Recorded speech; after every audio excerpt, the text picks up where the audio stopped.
the general line, sometimes it's forgotten by some of the media, is that it was sometimes it's brought up by some of the even American press, that it was Serhiy, whom you just heard in our studio, who kind of opened the whole case of Manafort prior to the President Trump elections,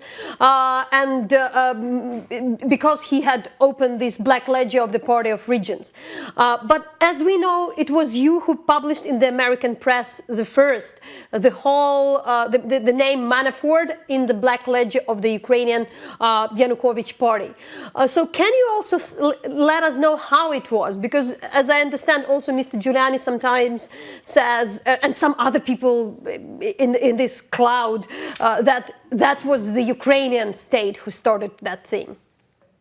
Sure. Thank you very much for letting me clarify my reporting in the summer of 2016.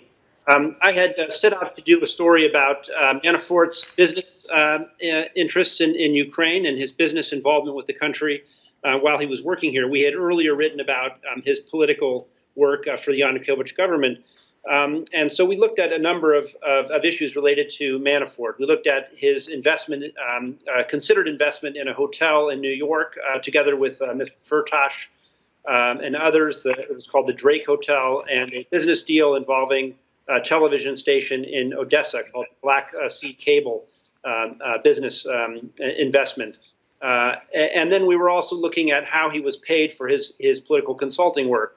The theory behind my reporting was we had a document come to light after the revolution in Ukraine in 2014, when many documents were found, for example, at the country home of Yanukovych, in the sauna of the former prosecutor, and in other areas, documents which would typically be secret had come to light. And the thinking was that because this one document had come out in the sauna of the former prosecutor that mentioned Manafort, maybe other official documents related to his work would be available. And my reporting approach was to ask every possible source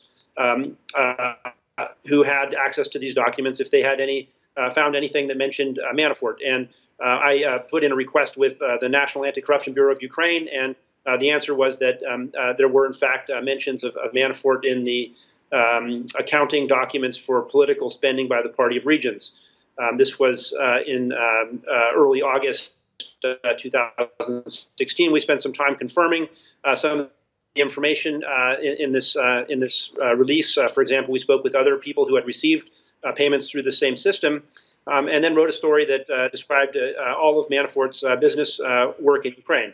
So that was the source of, or the description of how I reported the story on Manafort and the Party of Regions accounting.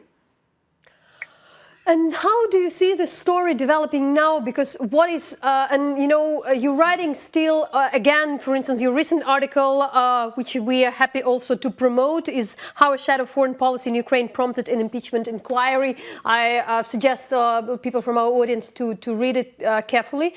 I'm also already giving it to Serhiy. So how you see this story is developing and to what it can lead? Because the facts are there, but still Rudy Giuliani and some people from the Trump campaign tried to argue that Ukraine interfered in these elections.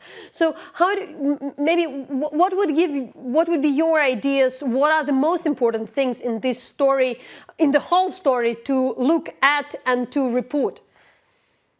Well, I think that some of your previous guests had made very, very important points about what this means for Ukraine and for U.S.-Ukrainian relations. And I think that what might happen, it's hard to predict the future, but this is likely to go to an impeachment vote in the U.S. Congress and will continue to be a high-profile story in Ukraine and the United States in the coming weeks and months. I think the emphasis on there are two stories here. One is what President Trump has said is the real scandal, which is the idea that former Vice President Biden and his son had behaved inappropriately in Ukraine and perhaps made money illegally in Ukraine in the case of Mr. Biden's son. And then the second point that Mr. Trump and Giuliani raise is this idea of Ukrainian meddling. So there are two competing scandals and narratives here. One is that there's something to be found out about what Trump wants to look into, and the other is how Trump had pursued these investigations, how he had sought this information, which was possibly leveraging American foreign policy. So it's my experience, based on the reporting that I described, that the information, it did not come from a leak on Manafort. It came from a statement, from a named organization, a written statement from a law enforcement organization. The director of that organization has gone on the record describing why he released the information and saying it was released lawfully. I